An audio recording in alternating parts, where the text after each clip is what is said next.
Bonjour à tous et bienvenue dans une émission qui aurait sans doute mérité d'être fait un peu plus tôt. Disons dans les premiers temps de la chaîne peut-être. Je veux dire, par exemple, expliquer pourquoi j'aime les comics et pourquoi ça fait bientôt 10 ans que j'en cause un peu partout. Ouais, ça aurait peut-être mérité de faire partie de la discussion à un moment ou à un autre, pendant les 9 ans, bientôt 10 qui se sont écoulés. Et en y réfléchissant, c'est sans doute un problème que j'avais déjà dans ma scolarité pour le coup. Voilà, j'avais tendance à partir très très vite, on va dire, dans l'explication de ce qu'on me demandait d'expliquer, et pas beaucoup en fait de revenir sur le contexte, sur la situation de base, sur l'introduction, ce genre de choses quoi. Quelque chose qui m'a valu quelques petits soucis sur pas mal de dissertations. Un problème que j'ai toujours, mine de rien, j'ai l'impression. Mais bon, on essaye d'y remédier petit à petit, mais d'abord un petit générique, quand même.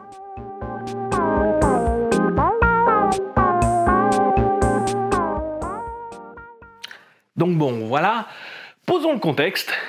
J'aime les comics. Beaucoup, beaucoup, beaucoup, beaucoup, mais alors beaucoup de comics.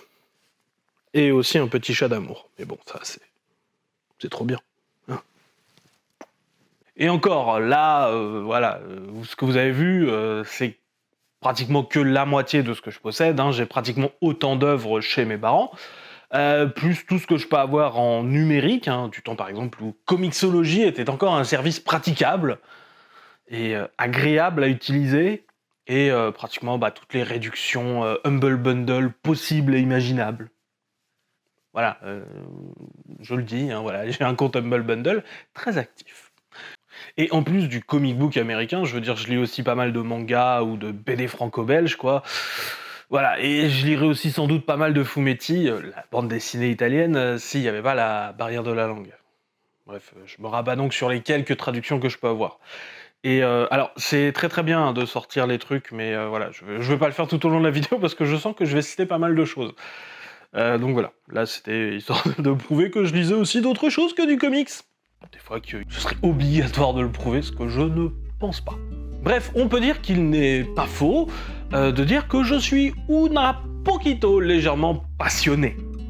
Je lis de toutes époques, hein, pour le coup, y a des œuvres que j'aime dans toutes les époques, mais vraiment, hein, je veux dire, par exemple, même dans le très très vieux, je veux dire, je suis sincèrement amoureux, par exemple, de Wiz Comics numéro 2. L'histoire d'origine de Captain Marvel, slash Shazam, slash The Captain, slash Billy Batson, dont par exemple j'avais parlé dans une ancienne vidéo. Mais aussi par exemple, je suis foutrement amoureux d'Action Comics numéro 20, où en fait Superman reconnaît uniquement par les yeux son ennemi qui a changé de corps, enfin c'est magnifique, je suis amoureux de cet enchaînement de cases, vraiment. Mais on pourrait se demander, et d'ailleurs on va le faire, hein, c'est un peu le sujet de cette vidéo, pourquoi ? Pourquoi j'aime ces choses-là? Voilà, ça va être nos questions.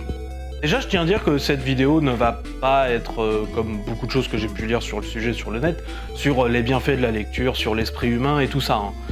C'est clair que la lecture, ça apporte pas mal de choses bénéfiques à notre cerveau, que c'est une activité plutôt saine, voilà, elle est souvent très très mal vendue à l'école, malheureusement, hein, elle a tendance plus à dégoûter les élèves qu'autre chose, vu la façon dont elle est introduite. J'ai eu la chance d'avoir des gens qui, moi, me l'ont introduit de façon vraiment intéressante et vraiment intelligente. Je reconnais que là-dessus, j'ai été extrêmement chanceux. Très clairement, la lecture, ça a des bienfaits scientifiques et tout ça, mais voilà, cette vidéo, elle est plutôt centrée sur mon affect, pourquoi j'aime, et non pas sur une vision scientifique des bienfaits de la lecture. Donc oui, hein, lire c'est cool, tout ça, et ce, peu importe ce que vous lisez, voilà, lisez ce qui vous plaît, finalement, c'est ça qui est important.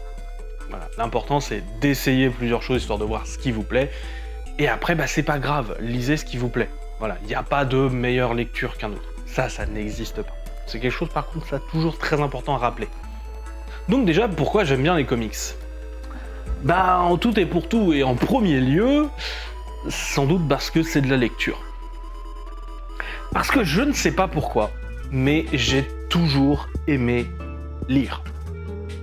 Je peux vous dire exactement quel est le premier livre que j'ai pu lire entièrement par moi-même.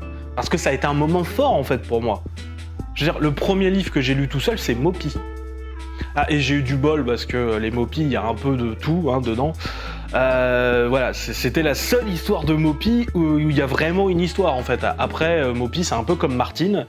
Voilà, on découvre des choses. Mopi à Paris, Mopi et les Jeux Olympiques, Mopi et les escargots, Mopi sauve un enfant du feu. Wow, badass Mopi quand même. Badass. Non, Mopi, son histoire d'origine, elle était cool. Je veux dire, il vivait sur une espèce de planète grise-violette où tout le monde se ressemblait, tout le monde est gris en fait. Et du coup, c'est le seul en fait à être en couleur.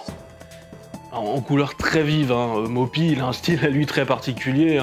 C'est un type roux en bleu et jaune. Voilà. C'est pas tout le monde qui le fait marcher, son style.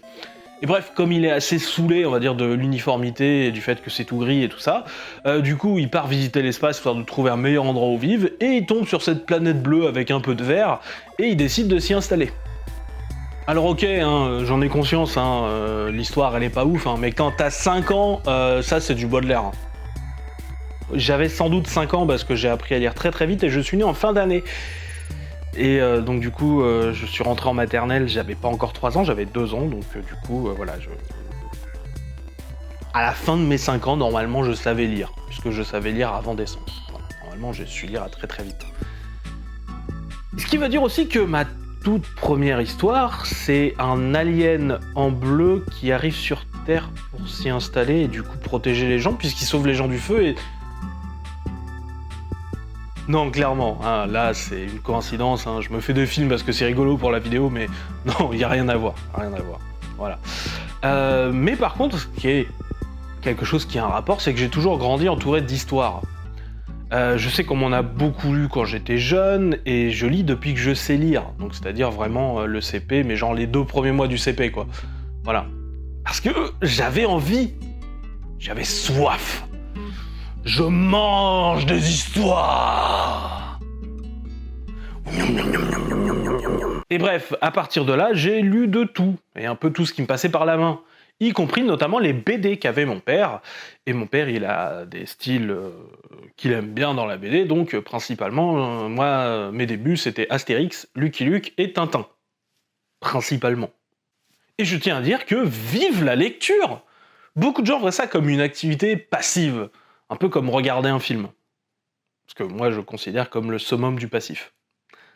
Voilà. Parce que moi, dans la lecture, j'arrive à y trouver de l'interactivité, et ça me plaît. Bon alors, certes, c'est pas de l'interactivité comme un jeu vidéo. Une activité que je pratique aussi pas mal, donc je vois très très bien la différence. Mais je suis quand même au contrôle de pas mal de choses, contrairement par exemple à un film ou une série télé. C'est moi qui contrôle la vitesse de ma lecture. Et c'est moi qui contrôle aussi ce que je fais au niveau de ma lecture. Si je veux retourner en arrière, je le fais. Si je veux sauter 3 pages, je le fais. Si je veux aller voir la fin, je le fais. Bon, aller voir la fin, c'est quand même pas ouf. C'est mieux de suivre quand même le truc. Mais je peux si je veux. À partir du moment où le bouquin il est à moi, je fais ce que je veux. Il y a de l'interactivité qui est possible. Et voilà. Et oui, il y a une part d'imagination. Voilà. C'est le truc qui fait que du coup les gens sont là, oh là là, mais c'est trop bien de lire parce que du coup il y a une part d'imagination. Sur la lecture classique, sur la lecture romanesque, voilà, les livres sans images, on va dire. Et il y a une assumption qui est de dire que du coup, quand on est sur la BD, on perd cette part d'imagination, une part de l'interactivité qui existe dans la lecture. Et c'est faux. Même dans l'art global de la bande dessinée, donc certes, on a les images, donc on a moins d'imagination au vu de voir à quoi il ressemble, à voir un petit peu le décor, tout ça, il y a quand même un endroit, et un endroit extrêmement important, le plus important de tous, qui laisse en fait l'imagination du lecteur se placer, et c'est ici. Le blanc. L'espace entre les cases. Les marges, là où l'humanité n'a pas encore posé le pied. Le temps passé entre 2 cases, la distance entre 2 locations, l'espace de tous les possibles. Le cinéma aime dire que, par exemple, le hors-champ est puissant. Mais dans ce cas-là, les marges, elles sont surpuissantes. Tout y est possible, et certains auteurs magnifiques maîtrisent d'immenses talents pour que notre imagination, en plus d'y fleurir, puisse s'y emballer. C'est par exemple ce que fait mon cerveau dans Action Comics 20, par exemple. Vous savez, dans cet intervalle entre les deux cases, mon cerveau crée un drama immense. On a le premier ennemi juré de Superman, devenu cette femme qu'il devait protéger, la compréhension dans le regard de chacun, la confusion finalement dans l'esprit de Superman qui laisse place à la compréhension. Il y a une part de magie presque là-dedans, de la beauté, pure et simple. Bon, et j'ai pris cet exemple lointain parce que, je l'aime bien, mais aussi pour ne pas trop vous spoiler d'autres moments qui sont plus récents, quoi. Parce que normalement, vous irez pas de suite lire des histoires de l'âge d'or. On est dans les années 40, là, ce que je vous ai dit. Et pour moi, une des raisons principales que j'aime donc dans l'art général de la bande dessinée, c'est comics, BD, manga, fumetti, techné-série, manhwa, peut-être éventuellement il y a le l'inhwa, donc l'équivalent qui se rapproche le plus d'une bande dessinée en Chine, qui n'a pas ce genre de truc, parce que c'est vraiment des images fixes qui se suivent, c'est assez particulier. C'est pas tout à fait de la BD le l'inhwa, mais c'est parfois accepté, enfin c'est ce qui s'en rapproche le plus dans les autres arts. Voilà. Et donc du coup, vraiment, une des choses que j'aime principalement donc, dans cet art général de la bande dessinée, c'est le fait que c'est un art séquentiel qui a une part de semi-interactivité avec cette part d'imagination. Donc du coup, pourquoi je dis que c'est un art séquentiel ? Parce que la bande dessinée, c'est un art qui consiste à mettre à minima 2 images, côte à côte, et à nous faire comprendre, via le talent des équipes artistiques, ce qui s'est passé entre ces 2 images. C'est là où notre cerveau va travailler et va faire le lien. Alors, voilà, normalement, quand c'est très bien fait, on n'a pas besoin d'y réfléchir, on n'y réfléchit pas, on fait ça instinctivement. Parce que c'est travaillé. Voilà. Il y a certains auteurs qui veulent, par contre, veulent que le travail ne soit pas inconscient, mais que ce soit au contraire un effort de la part du lecteur pour essayer de l'impliquer davantage. Mais la logique, finalement, reste la même, et j'adore ce processus. Vraiment, je le trouve presque magique dans son fonctionnement. Je trouve que c'est génial. Bon, ça fait une raison. Mais voilà, c'est une raison globale sur la bande dessinée, dans son ensemble, dans sa globalité, dans sa généralité. Et voilà, j'adore la bande dessinée en général, donc c'est normal, encore une fois, je lis de tout, mes seules limites étant le temps, l'argent et la barrière de certaines langues. Seulement j'avais appris l'italien au lieu de l'allemand. Mais bon, voilà, il n'y avait pas de professeur d'italien là où j'étais. Il y a des voyages quand même scolaires que j'ai fait qui étaient très intéressants en Allemagne et en Autriche. Et surtout, je ne saurais pas que Meerschweinchen, ça signifie cochon d'Inde dans la langue de Goethe. Et oui, je me console comme je peux de ne pas pouvoir lire plus de Martin Mystère ou de Dylan Dog. Ça marche pas de ouf, mais bon, Meerschweinchen, je sais pas, j'aime bien. Mais alors, pourquoi spécifiquement les comic books américains ? Je crois, après forte réflexion, que c'est en rapport avec l'autre chose que j'aime beaucoup dans la vie, et c'est l'histoire de la transmission. C'est pour ça que j'ai une licence en histoire et en archéologie, parce que j'adore la transmission des choses. Comment un élément A va possiblement, avec le temps, devenir un élément B, voire un élément Z, si vraiment il lui arrive des dingueries en chemin. J'ai découvert cette attirance, même si j'avais pas encore de mots pour la définir, avec la mythologie grecque. La mythologie grecque, c'est cet ensemble d'histoires qui est passé par un incroyable nombre de bardes, de poètes et de conteurs divers et variés, et qui ont été retravaillés dans tous les sens, parfois pour plaire à tel ou tel territoire en particulier, et bref, c'est fascinant, incroyablement divertissant, mais aussi un poil confus. Tenez, par exemple, prenons la Justice League des Grecs, les Argonautes. Les gars et les filles qui sont l'équipage du navire Argos qui sont partis aller chercher la mythique toison d'or. Oui, les filles, il y a Atalante dans le tas. Ça fait une, mais ce ratio a été le cas pour la plupart des équipes de super-héros au début, soyons francs. Bon, et alors, déjà, histoire de faire simple, hein, dans le côté transmission et comment les histoires se mélangent et deviennent d'autres choses, hein, la Toison d'Or, finalement, elle serait arrivée bien plus tard dans la création de l'histoire. Hein. C'est genre la 5e phase. Tu vois, il y a des historiens voilà, qui parlent d'une base de recherche où, du coup, ce serait plutôt une quête de recherche du soleil, un peu comme Rahan, là, qui cherche le soleil au loin. Voilà, qui va aller chercher l'endroit où disparaît le soleil. Voilà. Donc voilà, c'est ce que disent certains, et notamment donc le linguiste Jean Audry. Mais en plus, et c'est vraiment ça que je voulais dire à la base, parce que tu vois, ce côté préhistoire de l'histoire des Argonautes, c'est vrai que c'est pas un truc qui m'était venu en tête de suite. Euh, et ben en fait, c'est jamais les mêmes dans l'équipage des Argonautes. Bon, au moins on a toujours Jason. C'est déjà ça, hein. Voilà, parce que un film que j'adore avec Ray Harryhausen, enfin voilà, c'est Jason et les Argonautes, hein. Voilà. Donc déjà ça c'est bien, il y a au moins un gars qui bouge pas, et je crois qu'il y a aussi Hercule qui est un peu là tout le temps. Mais bref, par exemple, prenons quelqu'un d'un peu connu. Je sais pas, Thésée là, le gars du Minotaure. Il est dans l'équipage ou pas? Bah en fait ça change selon les sources et les auteurs, donc selon les périodes. Dans le pseudo-Apollodore, Thésée il est là. Dans l'Apollonios de Rhodes, il est plus là, il reste caché dans les Argonautiques orphiques, il est toujours absent dans le Diotor de Sicile, il vient faire coucou à l'équipe quand même, hein, voilà, dans le Hygin, il s'est rebarré quand on est au Pindare, et voilà, il est revenu dans le Stas, et il est absent encore une fois dans le Valérie sous Flaccus. Tout ça, c'est les noms des différents manuscrits qu'on a pu retrouver. Et bref, donc ça c'est sur un seul zozo dans l'équipage.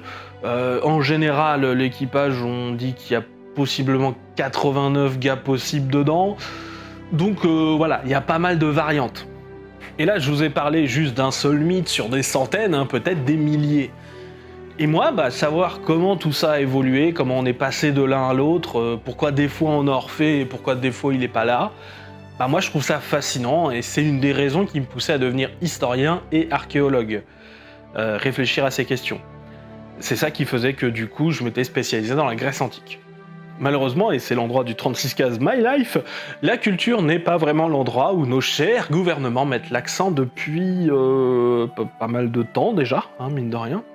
Donc c'était difficile tout simplement d'imaginer y trouver un débouché en fait, de réussir à en vivre. J'ai choisi donc d'être bibliothécaire, de parler de la culture de maintenant, tout en restant finalement dans une idée quelque part de transmission, plutôt que la culture du passé. Hein, encore moins aimée que celle du présent en termes de moyens. Mais bref, j'ai l'impression d'avoir réussi à trouver un espèce d'équivalent en termes de foisonnement et de richesse des auteurs, les comics américains, que j'ai commencé justement à lire en masse pendant que je faisais ma licence d'histoire et d'archéologie. Est-ce que je préparais mon substitut? Je ne sais pas. Mais c'est rigolo quand j'essaye de réfléchir à comment j'en suis arrivé à là où je suis maintenant. En tout cas, je dirais qu'il n'y a actuellement pas de meilleur domaine d'étude où faire ce genre d'exercice et de réflexion au monde actuellement que le monde du comics américain. En effet, on a ces figures qui restent finalement assez souvent les mêmes, mais qui évoluent quand même au fil du temps. Tant dans leurs histoires que dans leurs messages, on a une succession d'auteurs et d'autrices qui vont chacun en fait avoir une façon différente de faire vivre le personnage, tant graphiquement que narrativement. Et le personnage, il y a aussi son environnement, il y a plein de choses qui sont tout autour. Bref, c'est toute une histoire continue qui est immense et qui se rapproche, mine de rien, de mon jeu littéraire préféré, Le Cadavre Exquis. Le Cadavre Exquis, c'est un petit jeu littéraire que j'ai fait avec pas mal d'amis pendant quelques années. En fait, on faisait un récit au long cours à plusieurs mains. Voilà, c'est un petit jeu qui a été inventé par le courant surréaliste en fait à Paris. Hein, on a même l'adresse de l'endroit où ça a été inventé. Hein, c'était au 54 de la rue du Château. C'était en 1925. Bon, les gens s'ennuyaient peut-être. En tout cas, les surréalistes ont inventé ce jeu où on doit écrire un bout d'une phrase sans savoir ce que les autres, chargés des autres bouts de la phrase, sont en train d'écrire. Et après, on rassemble le tout. Et on voit si jamais, même sans avoir d'intention derrière, on peut faire quelque chose qui a du sens. Et ça s'appelle un cadavre exquis parce que la première phrase ainsi créée fut la suivante: le cadavre exquis boira le vin nouveau. C'est un peu trop joli, hein, mine de rien, comme début, comme première phrase. Voilà, c'est ce que veut le légendaire, en tout cas. Voilà. C'est peut-être pas été ça le tout premier, mais en tout cas, c'est ça l'histoire qui est racontée. De ce jeu assez simple est venu finalement un exercice littéraire plus compliqué, donc que j'ai fait pendant de nombreuses années, au moins 2, avec des amis, où en fait on doit écrire des histoires au long cours, un auteur après l'autre, où chacun peut lire ce que l'autre a déjà écrit, puis continuer l'histoire, comme par exemple le roman L'Amiral Flottant, sorti en 1931. Il y a du beau monde, hein, sur ce récit quand même, hein. Il y a Agatha Christie, Winchester, tout ça, voilà, c'est un bon roman quand même, enfin, au niveau des auteurs en tout cas. Et pour moi, les comics américains, c'est le plus long jeu de cadavres exquis au monde, et le plus documenté. J'adore comment voir certains concepts sont créés, parfois oubliés pendant des décennies, puis ressortis par un auteur et twistés pour en faire sortir totalement autre chose que l'intention de départ. Tenez, prenons par exemple l'île mutante de Krakoa. Inventée en 1975 pour introduire la nouvelle version des X-Men, hein, qui elle-même est un twist justement de l'idée de base de l'équipe des X-Men, c'est une île qui se nourrit de l'énergie des mutants, et qui donc retient prisonnière l'ancienne équipe, hein, ce qui oblige le professeur Xavier à créer une nouvelle équipe pour aller libérer la première. Voilà. Krakoa est une menace, un antagoniste qui cherche à manger les mutants. Alors, elle va être envoyée dans l'espace, va y avoir certes quelques spores qui restent derrière elle, ça va devenir un petit peu un être humain pendant quelques temps, même si voilà, on va s'en débarrasser, et l'île dans l'espace, en fait, elle va être récupérée par un être un peu cosmique qui s'appelle l'étranger, qui va le foutre dans son laboratoire dans l'espace, enfin bref. Compliqué, encore une fois. Comme toujours, dès qu'il se passe un peu de choses, hein, dès qu'il y a un peu d'histoire. Et bref, on fait pas grand chose avec Krakoa finalement, hein. De temps en temps on le ressort en tant qu'antagoniste, mais bon voilà.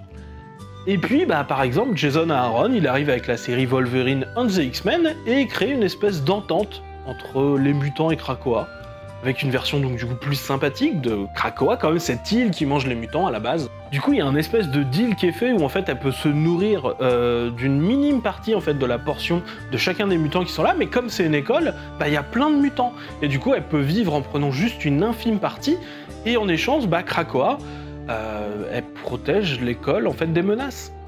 Parce que oui, le gazon il est vivant en ce début des années 2010. Et là, on a Jonathan Hickman qui débarque au début des années 2020 avec l'idée de faire une civilisation mutante séparée qui vit entièrement en symbiose avec Krakoa, qui peut faire pousser nourriture, médicaments, habitations, finalement en échange de l'énergie qu'elle arrive à obtenir de tous les mutants qui vivent sur l'île. Et comme il y a eu un appel à l'ensemble des mutants de la planète, il y a beaucoup de mutants. Voilà. Et c'est assez dingue finalement, on est passé à une symbiose totale, d'antagoniste à allié inconditionnel. C'est quand même un sacré twist. Bon, autre exemple, hein, pour montrer que c'est pas juste un phénomène récent, hein, que cette évolution, ce changement se déroule dans le temps, je vais prendre la figure de Superman et par exemple surtout ce qu'il représente. Superman a commencé sa carrière d'héros de papier en tant que champion des opprimés, un rejeton finalement de la Grande Dépression, un gars qui veut la justice, hein, de façon inconditionnelle. On veut la justice, on la veut quand? On la veut maintenant. Voilà, et qui va principalement rechercher la justice sociale, quelqu'un qui va aller combattre la corruption où elle se trouve majoritairement, et notamment chez les politiciens. Voilà, les premières histoires de Superman, c'est vraiment Superman, il va au congrès, il prend un type par le col et il le soulève. La Seconde Guerre mondiale arrive malheureusement assez rapidement et Superman va devenir également, tout en continuant à avoir une part de justice sociale toujours présente dans ses histoires, il va devenir donc une figure aussi de l'establishment et représentant des valeurs américaines. Il faut acheter les bons américains, soutenir le devoir des valeureux soldats qui sont au front pour la puissance de la patrie. Voilà. Et du coup, Superman, globalement, il est toujours un peu entre ces deux valeurs assez contradictoires, hein, qui ont été définies dans sa première décennie d'existence.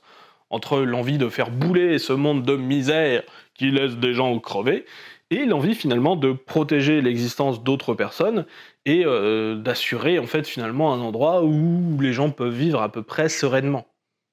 Les deux pourraient se rejoindre dans un monde utopique, mais malheureusement, voilà, c'est pas le cas. Hein. Voilà.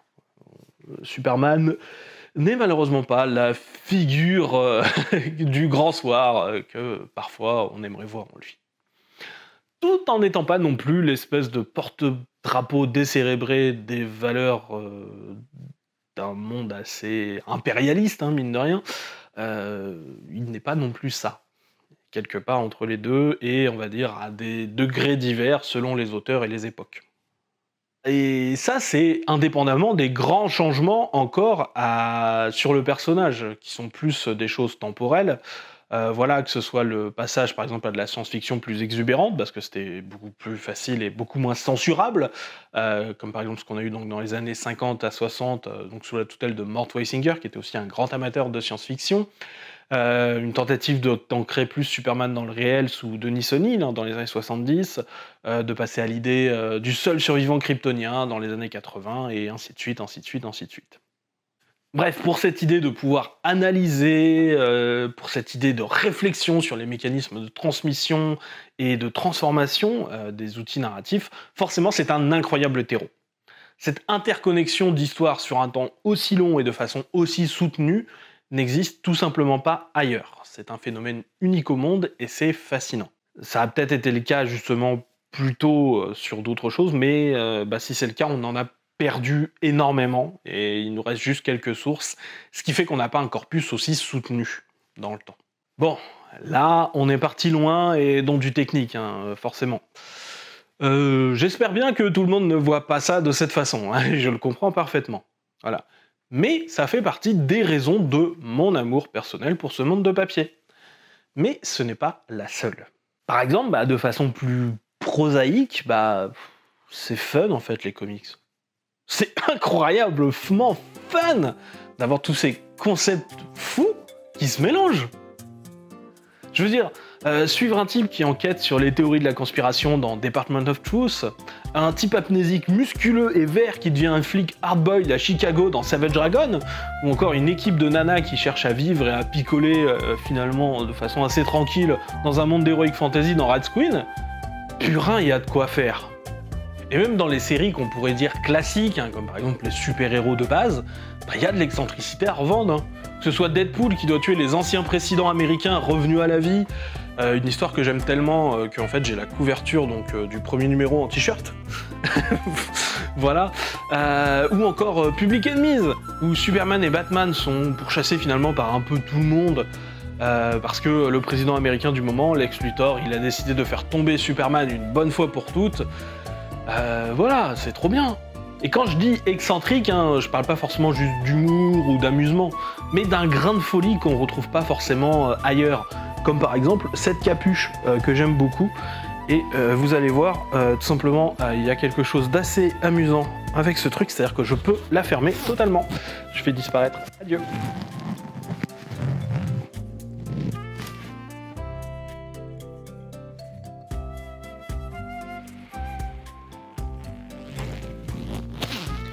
Ma compagne déteste quand je fais ça, elle trouve que du coup ça ressemble à une combinaison SM. Mais bon, bref, plutôt que de parler de ma capuche, parlons plutôt exemple comics, comme par exemple Justice League Rock of Ages, où une histoire assez banale va prendre des proportions apocalyptiques au point que justement c'est des personnages finalement assez peu puissants, hein, des personnages qu'on voit plus de 3e voire de 4e catégorie qui vont devoir gérer vraiment les gros big bad de tout, enfin c'est très intéressante. Ou encore par exemple le premier Spider-Verse, qui mélange habilement en fait fanservice et réflexion intéressante sur la place des différents personnages et des différentes variantes du même personnage qui est Spider-Man. Ou même juste carrément les personnages en eux-mêmes qui parfois sont juste délicieux.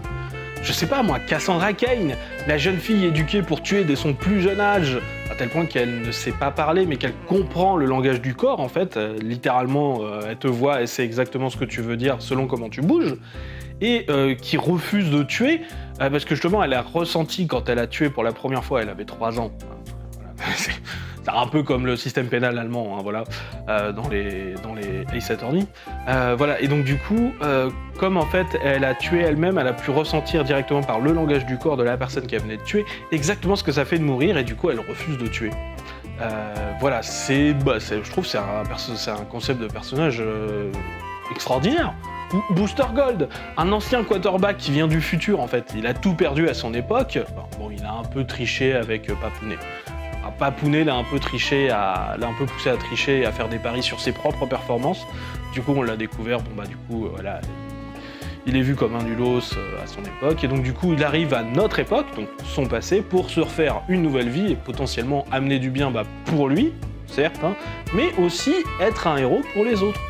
Ou encore Usagi Yojimbo, un lapin anthropomorphe samouraï 100 mètres, en tout cas sur la plupart des histoires, un ronin, hein, qui erre de par le monde en essayant de conserver son honneur, ou en tout cas un petit peu. J'adore cette foison de personnages et de concepts qui parfois ne peuvent exister que dans ce cadre-là. Bref, les comics c'est fun à lire et souvent plus imaginatif que d'autres formats. Pas forcément plus profond, hein, mais juste fun. Et parfois, j'en demande pas plus. Et je crois que c'est pour ces 3 raisons, principalement, hein, que j'adore ça. Il y a sans doute des raisons plus singulières, hein, qui peuvent arriver au cas par cas ou sur des trucs. Mais je dirais que les 3 grosses raisons, en conclusion, c'est celle-ci. Ça utilise le principe de l'art séquentiel, que je trouve incroyable tant dans son fonctionnement que de ce qu'il permet.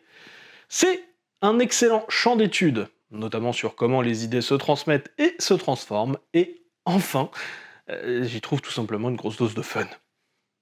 Bref, j'aime les comics, et il était plus que temps que je vous explique grossièrement pourquoi. Voilà, c'était le 2e épisode signé par Hot Talk, des presque éditos que je fais un peu comme ça, voilà, j'écris vite fait quelques idées, mais voilà, c'est juste des petites réflexions comme ça, des choses qui, peut-être, ne méritent pas forcément des hyper grosses vidéos hyper travaillées, mais voilà, je pense que parfois, poser des bases de réflexion, c'est très intéressant. Et d'ailleurs, si jamais vous avez des choses à apporter à la discussion, n'hésitez pas, il y a tout un espace commentaire en dessous où j'essaye de répondre quand je peux. Voilà. Je vous avoue que depuis ma maladie, j'ai un peu moins d'énergie parfois à consacrer à ça, que parfois, que parfois c'est compliqué, mais j'essaye d'y répondre. Parfois même j'y réponds, il y a des années de retard, mais en général j'essaye d'y répondre. Voilà, donc en tout cas, j'espère que la vidéo vous a plu, moi j'espère que vous allez bien, en tout cas je vous souhaite que ça, et puis salut et à la prochaine fois.